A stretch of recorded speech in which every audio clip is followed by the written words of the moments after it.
नाम है भांडीर वन और यहाँ की सबसे पहली लीला है जब भगवान ने अवतार लिया और गाय चराने के लिए आए तो सबसे पहले दिन यहीं आए थे। जब भगवान गाय चराने के लिए आते थे तो कंस उनको मारने के लिए नए नए राक्षस भेजता था।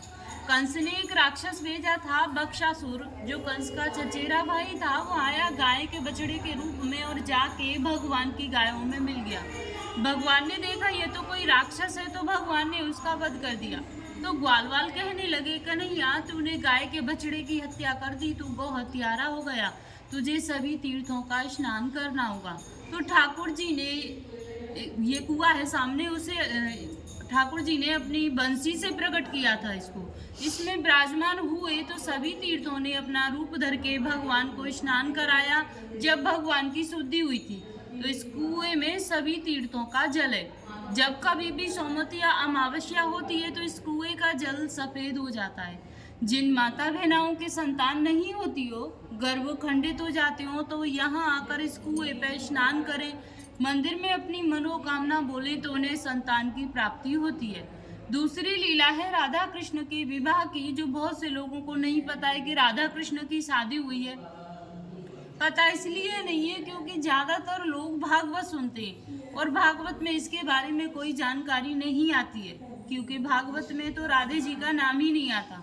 हमारे 18 पुराण हैं, तो उनमें से एक आता है ब्रह्म वैवर्त पुराण। उसमें दिया गया है कि राधा कृष्ण की शादी इसी स्थान पर ब्रह्मा जी ने कराई थी और ब्रह्मा जी ने ही कन्यादान किया था। जो हमारे हिंदू रीति में विधि होती हैं वो सब पूरी हुई थी, जैसे वेद मंत्रों की, हवन की, फेराओं की।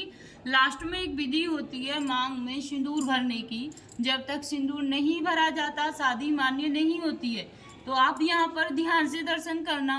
यहाँ पर ठाकुर जी राधा रानी की मांग में सिंदूर भरते हुए, हाथ दिखाई दे रहा है ना, मुकुट के ऊपर हाथ है ठाकुर जी का जी। और ऐसे चुटकी बनी हुई है। बिल्कुल। ये पूरे विश्व में एक ही मंदिर है जहाँ भगवान के ऐसे अद्भुत शादी के दर्शन यहाँ पर होते हैं।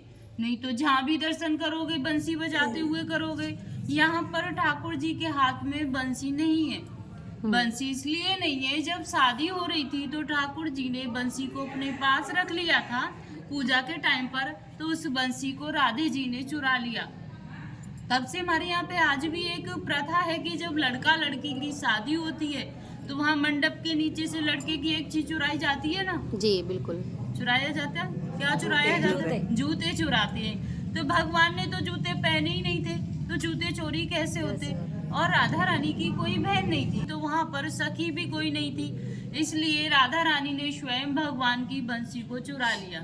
तीसरी लीला है, एक दिन राधे कृष्ण किसी पेड़ के नीचे बैठे हुए थे तो कन्हैया जी कहने लगे, हे राधे ये हमारा तुम्हारा निकुंज बने, हमारी तुम्हारी कुंजों की लीला हुई है, इसलिए आज इस वन को प्रसन्न होकर वरदान देता हूँ, जो भक्त यहाँ पर आएगा और इस कुएं पे आचमन करेगा यानी कि जल पिएगा तो उसे 14 अवतार के दर्शनों का फल प्राप्त होगा। कुआं पे स्नान करेगा तो उसके जाने अनजाने के जो भी पाप हैं सब नष्ट हो जाएंगे। मंदिर में बैठकर कोई मनोकामना मांगेगा तो उसकी मनोकामनाओं को पूरी करूंगा। या फिर कोई भक्त यहाँ पर एक रात्रि निवास करेगा, कुआं पे स्नान करेगा, फिर भांडीर बिहारी के दर्शन करेगा तो उसे गोलोक की प्राप्ति होगी।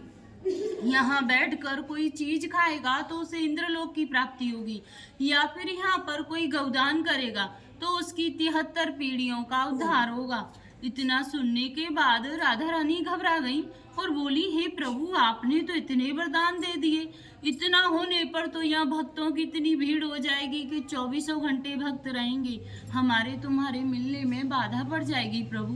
तो ठाकुर जी बोले, हे राधे गोपनीयम, ये मेरा गुप्त स्थान है, यहाँ पर हर कोई नहीं आ सकता, जिसके ऊपर मेरी विशेष कृपा होगी वही भक्त यहाँ पर आ सकता है, अन्यथा मैं किसी को आने नहीं दूंगा।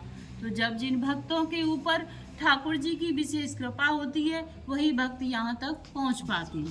श्री मांग बिहारी सरकार की जय। बापू सुनाना, हमने आधी सुनी है। हम सुना दूंगी। बैठ बैठ के सब लोग सुन रहे हैं, आप इकट्ठे हो जाइए। तो ये विवाह का मंदिर है। तो यहाँ पर राधा रानी के कन्यादान का दान होता है। कन्यादान में साड़ी श्रृंगार का सामान राधा रानी को भेंट किया जाता है। जैसे भक्त पहली बार आते, उन्हें नहीं पता, नहीं लेके आ पाते, जी। तो उसकी यहाँ पर न्योछावर भेंट हो जाती है। जैसे किसी को साड़ी श्रृंगार दान करना है तो 251, श्रृंगार दान करना है तो 101, जिससे उन्हें राधा रानी के कन्यादान का फल प्राप्त होता है। राधे राधे। राधे राधे राधे राधे। आप लोग जो पीछे आए हैं वो बैठ जाओ, सुन ले।